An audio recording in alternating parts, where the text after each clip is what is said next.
we think a 12-year-old is too little to be let alone to go through all of these phases. So we kind of shelter them for their own protection.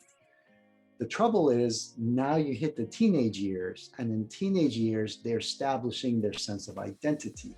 So if they never discovered risk taking activities and risk assessment, if they never discover what they stand for, what they stand against, if they never moved enough to understand their body in space, if they never discovered what different feelings feel like and be able to communicate that to others and how to work cooperatively with other people, now during teenage years when they're trying to establish their identity, this becomes an issue. These things start surfacing.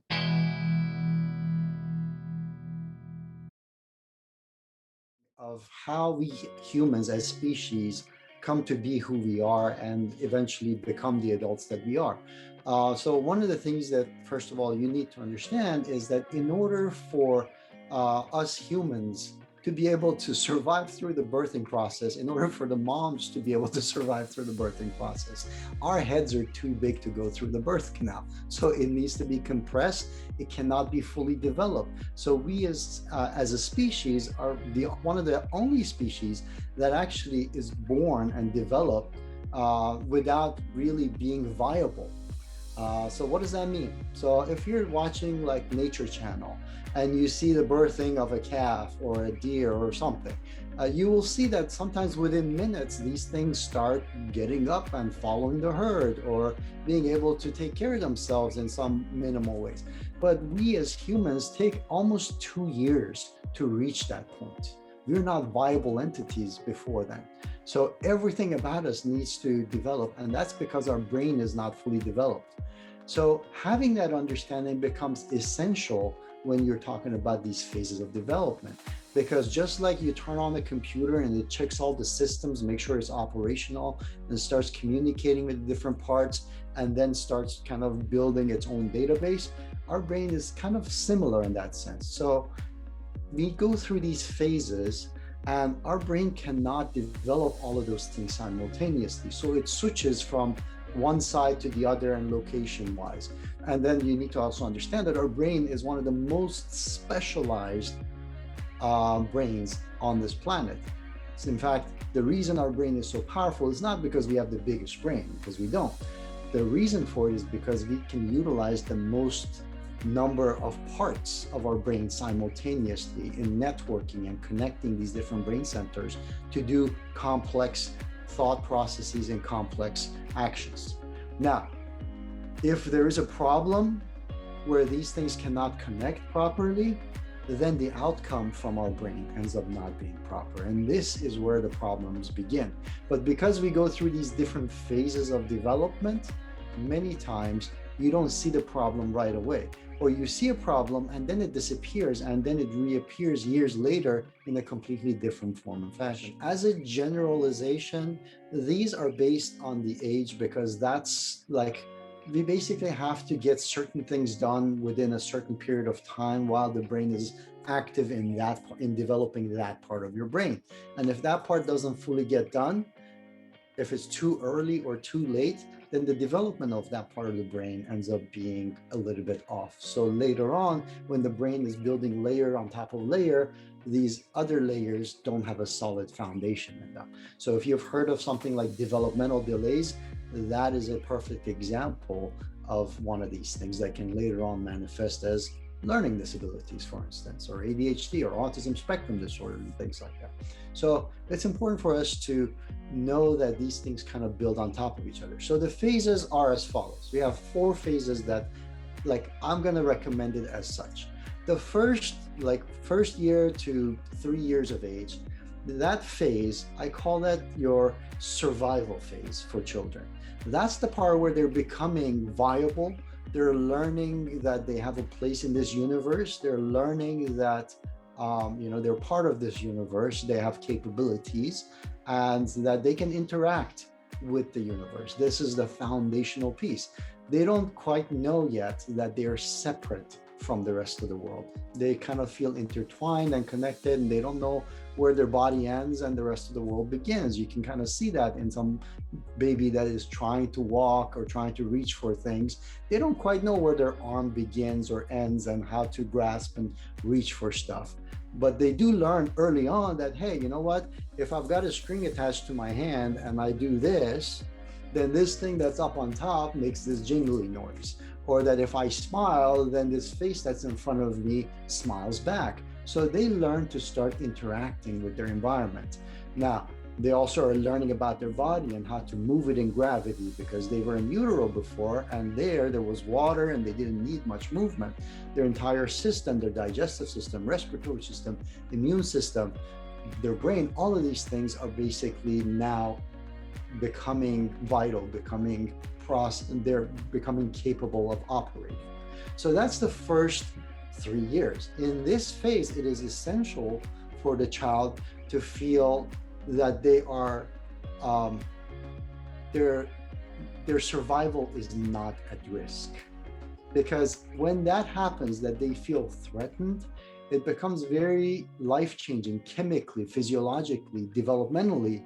They start creating networks and chemical pathways and entire systems in their body that is designed to address emergencies and surviving, which is very different than thriving, right?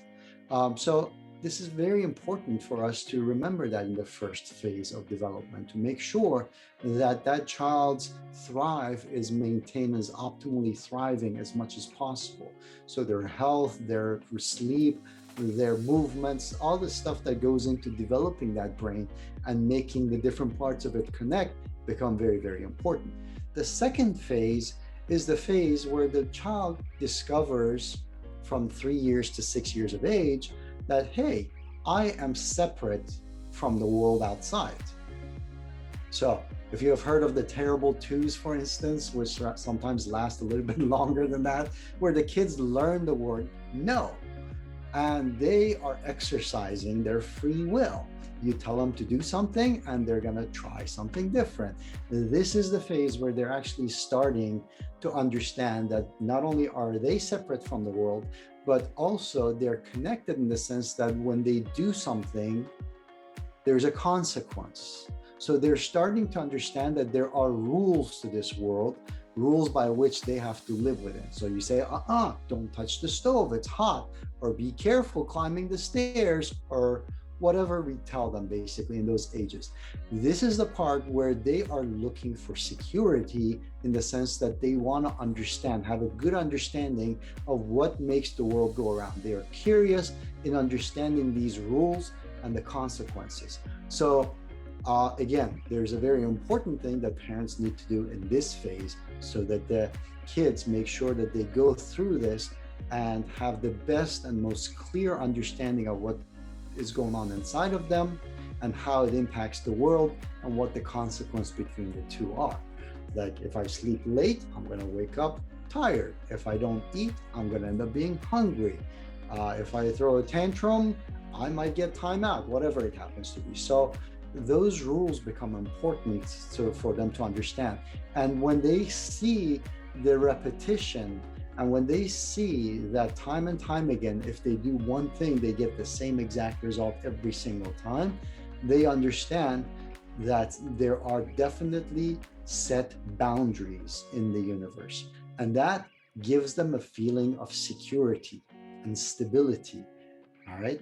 That allows them to start feeling confident about themselves. For most of us, when we're growing up, thinking, oh, you know what? You have to let the kids explore and discover. There are phases for each of these, and your parenting style needs to adjust because of these different phases. So in this particular phase, it is important for them to get that message of stability and consistency. Right? Then there's phase 3. This phase is from like age of 6 or so to about age of 9. So this is the phase where now they are viable. They understand some basic rules of the world and how it operates. Now they are gonna go ahead and try to experiment with these rules. They're gonna put it into use. So this is the part where they start connecting and reaching out to the world. The first phases of socialization, finding friends, hanging out with people, knowing how to get along, how to play together. So this networking that becomes important, and that's the central thing in their lives, basically. So if you are a helicopter parent and constantly kind of not letting them try to make these connections or try to fix their problem for them, what ends up happening is they kind of lose that problem solving ability for themselves. And then the last part of this is the phase 4 is age 9 to 12, or basically before teenage years and puberty and things like that settle in. What ends up happening is during that phase, they are learning to put it all together and venture out and experiment. This is where they know their social network. They are forming a sense of identity for themselves. They're trying it out to see what they like, what they don't like. They're forming opinions. So again, in this particular phase, it's important to let them actually try things, fail at it, and then try to fix it, right? So again, this is one of those places where now it's more important than ever for you to have a supportive role, but not a fixer role, basically, for the parents, basically. So if you go through this, and bear in mind, like what I've described so far goes only up to the age of 12, right? So for most of us, we think a 12-year-old is too little to be let alone to go through all of these phases. So we kind of shelter them for their own protection. The trouble is now you hit the teenage years, and in teenage years, they're establishing their sense of identity. So if they never discovered risk-taking activities and risk assessment, if they never discover what they stand for, what they stand against, if they never moved enough to understand their body in space, if they never discovered what different feelings feel like and be able to communicate that to others, and how to work cooperatively with other people, now during teenage years, when they're trying to establish their identity, this becomes an issue. These things start surfacing. So oftentimes, as the parent whisperer, people come to me and they're like, my child is having this issue, or I'm having this issue with my child. And they are a lot of times happening to be in the puberty, pre-adolescent, teenage years. And you can clearly see that this had some root in those 4 phases of development that we just talked about. And because of that, right now at the teenage years, that is not the time for parents to enforce and exert influence, because any influence that you give the child at that point is obstructing their development of their sense of identity. And even though they might know that that is the right decision to make, because you suggested it as a parent, it debilitates them from being able to separate whether that decision was yours or theirs. So that becomes a challenge for them. So they reject your idea despite knowing better. Right? This is why teenage years don't make sense to us, because we know our kids know better, but yet they're trying out to see what happens if they don't do what the rules say.